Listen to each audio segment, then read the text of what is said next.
بسم اللہ الرحمن الرحیم۔ السلام علیکم۔ آج کا موضوع ہے متناسب نمائندگی یا پروپورشنل ریپرزنٹیشن۔ اس سے قبل ہم تفصیل سے بیان کر چکے ہیں کہ پاکستان کے انتخابی عمل میں دھاندلی کی وجوہات کیا ہیں اور لوگوں کو اس پر اعتماد کیوں نہیں۔ ہم اس نتیجہ پر پہنچے ہیں کہ متناسب نمائندگی وہ واحد ذریعہ انتخاب ہے یا وہ واحد سسٹم ہے جو ملک میں صاف، شفاف، آزادانہ اور غیر جانبدارانہ الیکشن کا انعقاد عمل میں لا کر ملک کو ایک ایسی پارلیمنٹ مہیا کر سکتی ہے جو حقیقی اکثریت رکھتی ہو اور لوگوں کا اعتماد رکھتی ہو۔ اس موضوع پر گفتگو کریں گے پروفیسر ڈاکٹر ایاز محمد رانا۔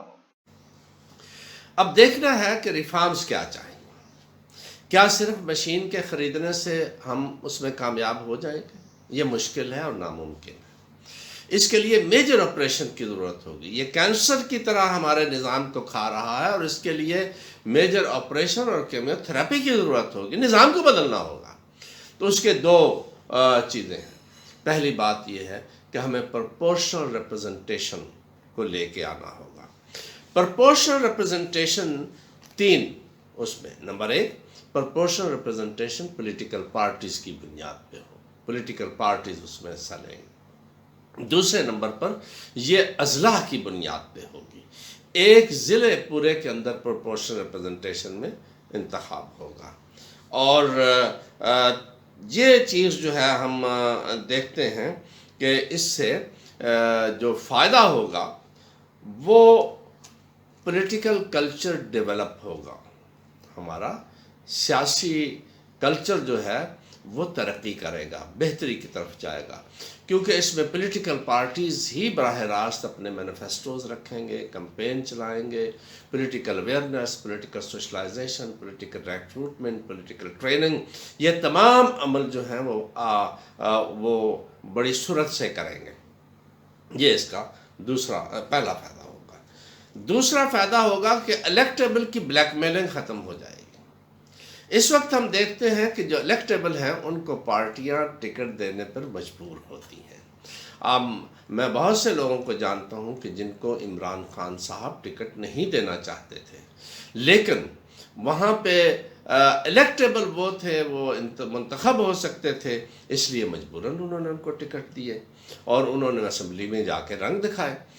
اسی طرح میاں نواز شریف بہت سے لوگوں کو ٹکٹ نہیں دینا چاہتے تھے، پیپلز پارٹی بہت سے لوگوں کو ٹکٹ نہیں دینا چاہتی تھی، تو ان کو ٹکٹ دیا گیا کیونکہ وہ الیکٹیبل تھے۔ الیکٹیبل کی اتنی بڑی بلیک میلنگ ہے جس کی وجہ سے صحیح نمائندے اسمبلی میں پہنچ نہیں پاتے، پولیٹیکل پارٹیز اپنے نمائندوں کو وہاں پہنچا نہیں پاتی۔ تو اس سے پروپورشنل ریپرزنٹیشن سے یہ معاملہ بھی کافی حد تک کنٹرول ہو جائے گا، کیونکہ یہاں پہ پولیٹیکل پارٹیز اپنے ان لوگوں کو جو ان کی کریم ہے، جو بہترین لوگ ہیں، اور ہمارے پاس لوگ ہیں جو نظام کو چلا سکتے ہیں، ان لوگوں کو اپنے حساب سے وہ ٹکٹ دیں گے۔ اب یہاں پہ جماعت اسلامی کی خوبی یہ ہے کہ وہ صرف ان لوگوں کو ٹکٹ دیتی ہے جو ان کے اراکین یا جو ان کے معیار پہ ہیں، 62-63 پہ آتے ہیں۔ یہ بات درست ہے کہ ان کے جو رکن بنتے ہیں وہ نہ کبھی ان کو بکے ہیں اور نہ انہوں نے کوئی ایسی چیز کی ہے، ان کے اوپر الزامات بھی نہیں ہیں، لیکن یہ بھی اپنی جگہ پہ حقیقت ہے کہ آہستہ آہستہ ان کا انتخابی سیاست میں رول کم ہوتا جا رہا ہے۔ تو یہ جو سیاسی جماعتوں کی مجبوری ہے یہ دور ہو جائے گی۔ اور اس میں تیسرا یہ ہوگا کہ جو ڈائناسٹیکل پالیٹکس ہمارے ہاں بادشاہی ہے کہ ہر کانسٹیچوئنسی میں ایک خاندان، 2 خاندان، 3 خاندان موجود ہیں، اور فیوڈل لارڈز ہوں، وہ انڈسٹریلسٹ ہوں، برادری کی بنیاد پہ ہوں، پیسے کی بنیاد پہ ہوں، تو وہ انڈیویجولز کا وراثتی نظام جو ہے وہ ختم ہو جائے گا، جو سیاسی ترقی کی راہ میں ایک بہت بڑی رکاوٹ ہے، سماجی ترقی کی راہ میں بہت بڑی رکاوٹ ہے۔ تو اس سے وہ نظام کمزور ہو کے آپ کا سیاسی نظام جو ہے اور سیاسی کلچر تقویت حاصل کرے گا۔ سیاسی جماعتیں مضبوط ہوں گی کیونکہ سیاسی جماعتوں کی بنیاد پہ انتخاب ہوگا، وہ اپنی لسٹ دیں گے اور ان کو پابند کیا جا سکتا ہے کہ وہ اس بات کا خیال رکھیں کہ مختلف تحصیل لیول پر یا ان کی نمائندگی صحیح طریقے سے آ سکیں۔ تو اضلاع کے لیول پہ بھی آ جائے تو اس میں کوئی ایسی چیز نہیں ہے۔ ایک زمانہ تھا کہ پورے ضلع کی ایک کانسٹیچوئنسی ہوا کرتی تھی، اور اب بھی ایسا ہوتا ہے کہ ایک جگہ سے 2 جگہ 3 4 جگہ پہ انتخاب لڑ رہے ہوتے ہیں تو انہیں ووٹ دیتے ہیں، تو وہ اپنے اس سے۔ پھر اس میں سب سے اہم بات جو ہوگی وہ کانسٹیچوئنسیز کی لمیٹیشن اور ڈی لمیٹیشن پہ جو دھاندلی ہوتی ہے اس کا تدارک ہو جائے گا، اور یہ بہت بڑی دھاندلی ہوتی ہے، اور اس کا تدارک ہو جائے گا۔ عوام الناس کو اپنا ووٹ اپنے اس پہ ضمیر پہ دینے کی اس میں ہوگی۔ کینڈیڈیٹ کی سکروٹنی کیونکہ پولیٹیکل پارٹیز کی طرف سے آئیں گے تو وہ اپنے ایسے کینڈیڈیٹ دیں گے جو بہتر ہوں اور جو ان کے اس معیار پہ پورا اترتے ہوں۔ اگر کوئی پارٹی ایسا کرے گی کہ غلط آدمی کو دے دے گی تو خود بخود الیکشن کمیشن بہت جلد اس کا فیصلہ کر کے اس کو فارغ کر دے گا، اور اس سے سیاسی جماعت کو نقصان ہوگا۔ ایسی صورت میں وہ ایسا کام نہیں کریں گے۔ کمپین جو اس وقت انڈیویجول برادری کو اور پیسے کو وہاں پہ اپنی اپنی کانسٹیچوئنسی میں استعمال کرتے ہیں، اس میں کمی آ جائے گی، کیونکہ وہ کمپین سیاسی جماعت چلائے گی۔ سیاسی جماعت اپنے میڈیا کے ذریعے سے اور اس کے وسائل کو دیکھا جا سکتا ہے، اور وہ چیک بھی ہوتے ہیں۔ تو اس طریقے کیونکہ جو اب پیسے کا استعمال ہے، آپ دیکھیے کہ الیکشن کمیشن اپنے اس کو نافذ ہی نہیں کر پاتا کہ اربوں روپے خرچ ہو جاتے ہیں۔ تو آج تک الیکشن کمیشن نے اس بنیاد پہ کسی ممبر کو ڈسکوالیفائی نہیں کیا۔ تو یہ ایک ایسی خرابی ہے کہ پیسے کا عمل دخل بہت زیادہ ہے، جس سے لوگ اپنے معافی الضمیر کا صحیح وہ نہیں کر پاتے۔ اس میں یہ کافی حد تک ہم پرپورشنل ریپرزنٹیشن پہ کم کر سکیں گے۔ الیکشن مشینری، جس میں الیکشن کا جو شخص ہے وہ آپ کی دباؤ میں رہتی ہے انڈیویجولز کے، کیونکہ اسی حلقے سے وہ لوگ ہوتے ہیں اور اس حلقے میں انہوں نے رہنا ہوتا ہے۔ الیکشن کے بعد ان کا کوئی والی وارث نہیں ہوتا، تو وہ ان لوگوں کے ہر قسم کے حربے ہوتے ہیں۔ وہ اپنی ٹیررسٹ پاورز بھی رکھ رہے ہوتے ہیں، پیسے کی طاقت بھی رکھتے ہیں، حکومتی مشینری میں عمل دخل ہوتا ہے، ان کے اپائنٹمنٹ پوسٹنگ ٹرانسفر میں ان کے عمل دخل ہوتے ہیں۔ تو پولنگ سٹیشن پہ یہ تمام حربے استعمال ہوتے ہیں، الیکشن مشینری کے خلاف بھی اور عام لوگوں کے خلاف بھی۔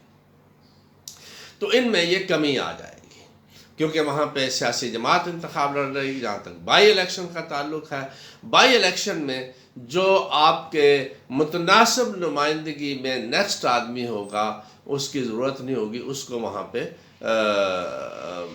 بنا دیا جائے گا۔ ایک الیکشن ہو گئے اور اس کے بعد اس کا تسلسل اسی طریقے سے جاری رہے گا۔ اور اس میں سب سے اہم بات جو ہے وہ ہم یہ دیکھتے ہیں کہ آپ کی لیڈرشپ جو ہے وہ بہترین لیڈرشپ وہاں پہ جائے گی، کیونکہ سیاسی جماعتیں اپنے بہترین لوگوں کو لے کے آئیں گی، بہترین لیڈرشپ جائے گی۔ وراثت کا عمل دخل جو ہے وہ ختم تو نہیں ہوگا، لیکن کم ضرور ہو جائے گا، وہ کم ضرور ہو جائے گا، اور اس طریقے سے حقیقی لیڈرشپ جائے گی۔ اب ہم دیکھتے ہیں کہ جو انتخاب کے بعد حکومتی پارٹی ہوتی ہے تو الیکشن ٹرن آؤٹ 50% سے کم آتا ہے۔ مختلف الیکشنز کا ڈیٹا دیا جا سکتا ہے جب ہم اس کی تفصیل میں آئیں گے۔ تو بعض اوقات صرف 7-8% ووٹ لینے والا آدمی اسمبلی میں پہنچا ہوتا ہے، اور حکومت جو ہے وہ زیادہ 15%، 16% کے ووٹ لینے والوں کی بن جاتی ہے۔ تو اس طریقے سے حقیقی نمائندگی یا حقیقی اکثریت وہاں نہیں ہوتی۔ متناسب نمائندگی سے وہاں پہ حقیقی اکثریت ہو سکے گی، اس میں ٹرن آؤٹ خود بخود زیادہ ہو جائے گا، کیونکہ انڈیویجول جہاں پہ طاقتور ہوتے ہیں وہ ٹرن آؤٹ کو بھی متاثر کرتے ہیں۔ کراچی میں اب کا ٹرن آؤٹ بھی متاثر ہوا۔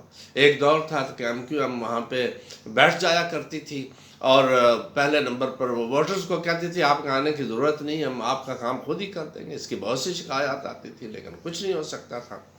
تو اور یہ دیہاتوں میں بھی ایسا بعض اوقات طاقتور لوگ کرتے ہیں، تو وہ جو اس کا ہے وہ چیزیں ختم ہو جائیں گی، اور سیاسی جماعتیں متناسب نمائندگی سے ایک خاص ووٹ کی تعداد لے کے وہاں پہ پہنچیں گی، اور پھر ساتھ ہی سیاسی جماعتیں جس کی جتنی کیپیسٹی ہے اس کے اتنے ممبر وہاں پہ پہنچ جائیں گے اور ان کی قریب پہنچے گی۔ یہ ایک بہترین آپ کی اسمبلی جو ہے وہاں پہ بنے گی، جس پر لوگوں کو اعتماد ہوگا کہ ان کو ہم نے منتخب کیا ہے، اور وہاں پہ سیاسی جماعتیں اپنے الائنس کے ذریعے سے کسی حکومت کو بنائیں گی اور حکومت کو چلائیں گی، اور سیاسی جماعتیں لوگوں کے سامنے اکاؤنٹیبل ہوں گی، ایک دن کے لیے نہیں ہے، کیونکہ اس وقت انڈیویجول جو ہے وہ قانون سازی سے زیادہ مقامی کاموں میں دلچسپی لیتا ہے، گلی محلے کے گیس دلوا دی، بجلی دلوا دی، کیونکہ ان کو ووٹ اس بنیاد پہ ملتے ہیں۔ یہ کام لوکل گورنمنٹ کا کام ہے، تو پروونشل گورنمنٹ اپنا کام کرے گی، لوکل گورنمنٹ اپنا کام کرے گی، تو سیاسی جماعتیں کیونکہ اس میں انتخاب میں حصہ لے رہی ہوں گی، وہ لوگوں کے سامنے جواب دہ ہیں، اور اس لیے وہ پبلک اورینٹڈ پالیسیز بنائیں گی۔